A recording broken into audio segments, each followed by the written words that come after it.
Hi, I'm Maddie. Welcome to my YouTube channel. Today, we're doing something so fun. Today we're going to be hacking my gardener's gown pattern to be a shirt, and I'm going to be showing you how you can also make it using bias tape on the neckline and on the arm cuffs if you don't want to do elastic.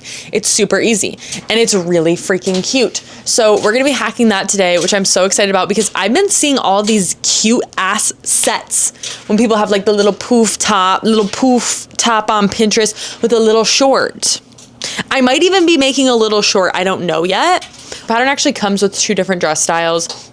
It has big poofy sleeves. You can do pleats, no pleats, has options for different lengths, long or short. I call them the princess version and the shorty version. Has an elastic bodice. You can do that. You cannot do that. So I'm so excited for today. We're gonna have so much fun. I think we need to go get a matcha first, so you'll be coming with me. 'Cause I'm a YouTuber. Also, these are my new cheetah pants that I just sewed. And I'm obsessed with them, like little cheetah culottes. Yeah. Okay, we need to go get this matcha because we're not paying attention and we need to turn off the camera. Goodbye. If you have the gardener's gown pattern, you can use this to follow these same steps.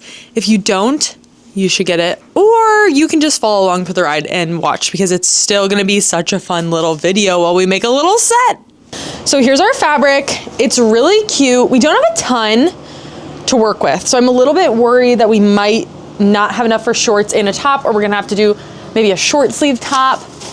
I'm not 1,000,000% certain where everything is headed. And that's kind of what's the fun part of today is. You're gonna get your pattern pieces, your dress piece. So when we're measuring out how long we want our shirt to be, I like to start from the center of my neckline. Like, you know where there's that little divot in your collarbone? You start there and you're gonna go down till whatever length you want, which I want mine to sit a little bit past my belly button, about hip length. So for me, that's 18 inches down. So what I like to do is take my little ruler, I'm gonna just lie it down, note where 19 is, and then I'm gonna make a little snip. So we're just gonna cut out our sleeve over here. I honestly don't think we're gonna have enough to make shorts out of this, which is quite tragic, but it's the truth. So we know where the 19-inch mark is. Now that we've got this all done, we can fold that pattern piece up to our 19-inch notch, making sure everything else stays aligned up here. If this is my 19-inch notch right here, we're gonna cut a curve just barely coming up this way. So we're gonna start, maybe I'm gonna go up about 1.5 inches, and you're just gonna slowly cut and even it out. Just like that. So there's one pattern piece. We gotta cut 2. Oh, we're definitely not gonna have enough for like anything else. Yeah, there's absolutely not enough. LOL. That's okay though.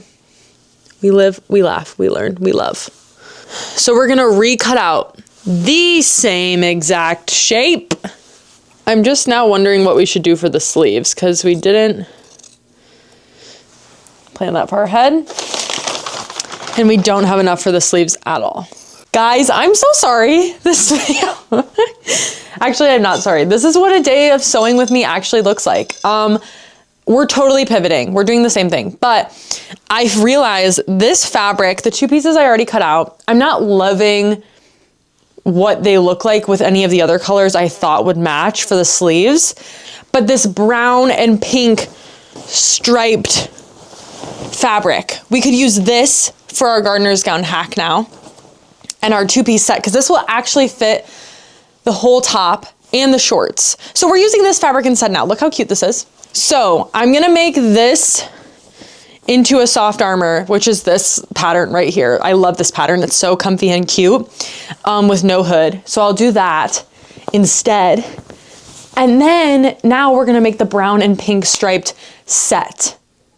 Oh my God, I feel so much better. I was like kind of stressed out for a second there, but we fixed it. I cut out my pattern pieces, but I'm gonna be doing the no pleated version of the sleeves. You can do pleats or not. It's all instructions are in the pattern. I thought about doing shorts, and I'm also thinking about doing pants, and I'm not sure which to do. But I think actually I should do shorts because, or like a little bit long, like a capri. No, I don't know. I think I'm gonna do shorts.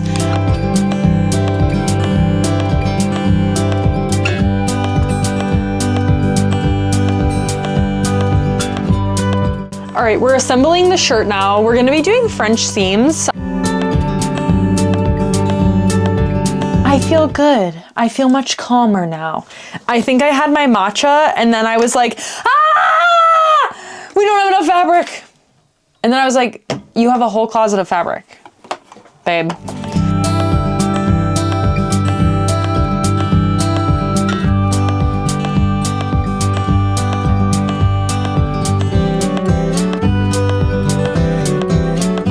So we're gonna make continuous bias tape. If you don't know what this is, Google it. I'm not gonna be able to explain it that well, but it's really flipping cool and you definitely wanna learn how to do it. I just don't think that I could explain it that great yet. However, we're gonna do the method. So essentially what you do is you cut out an equal size square.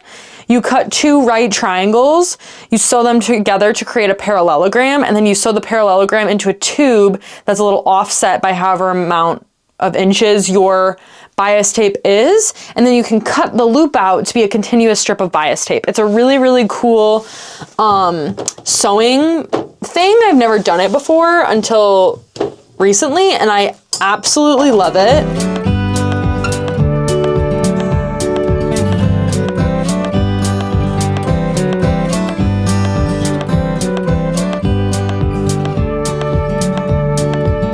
I literally have like 1,000,000 feet of bias tape now.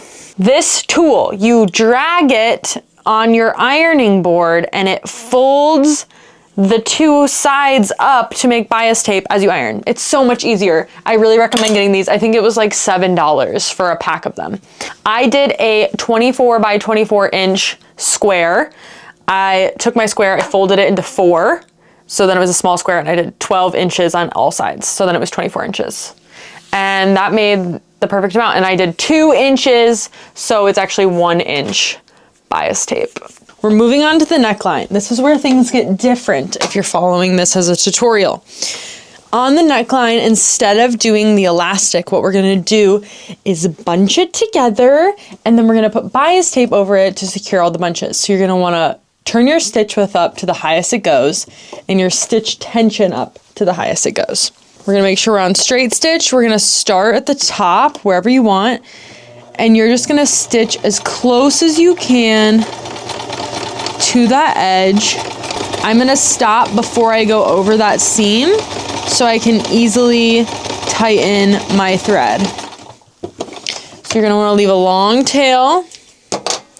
And now what you can do is you can pull on one of these threads, just hold one, and then you can just kind of bunch the fabric together. So you just kind of pull that little top fabric. Don't pull too tight because it will rip. It can break. This can be a tedious process.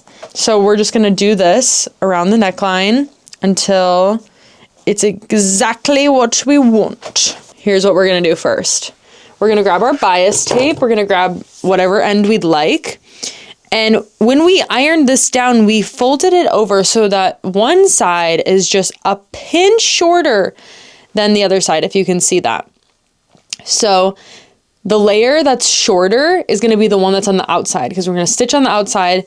And this guarantees that when we have this clipped on, when we're stitching, we're catching that bottom edge as well on the inside layer of the fabric. I'm just going around, sandwiching that layer in there, making sure that fold is at the top and clipping it into place. We're stitching the bias tape on. So we're gonna straight stitch as close as we can to this edge.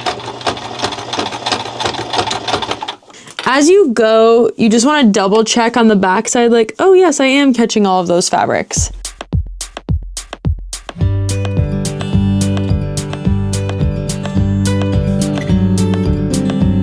Good morning, everyone. It's a new day. Everything looks good. I've never done French seams on a sleeve. I don't know if you can do that. I'm gonna try. Anyways, because I want to see if this pattern actually works with French seams. What I've learned, either I cut this out bad or the lines on my old pattern are the old lines that didn't work right or whatever, but my sleeves were way too big. Let's get into it, shall we?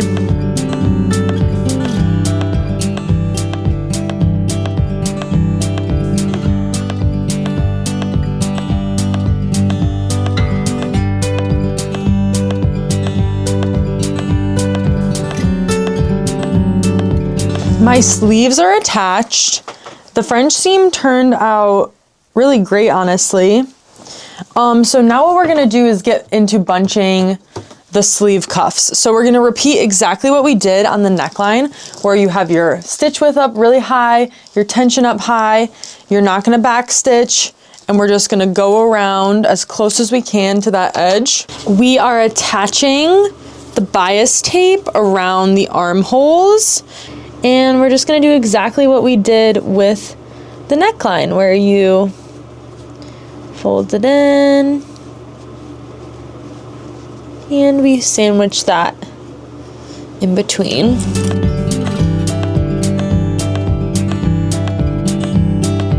I love how these sleeves look. However, we're doing the bias tape on the bottom right now. I have it all clipped on. It's the same process as we've done the past 2 times, so I didn't show it again. But I ended up taking another inch off the bottom because I wanted it to be like right at my hip length. And I think after doing that, I've decided shorts. But we're basically almost done. We just have to add on our bias tape, stitch it, and we did it.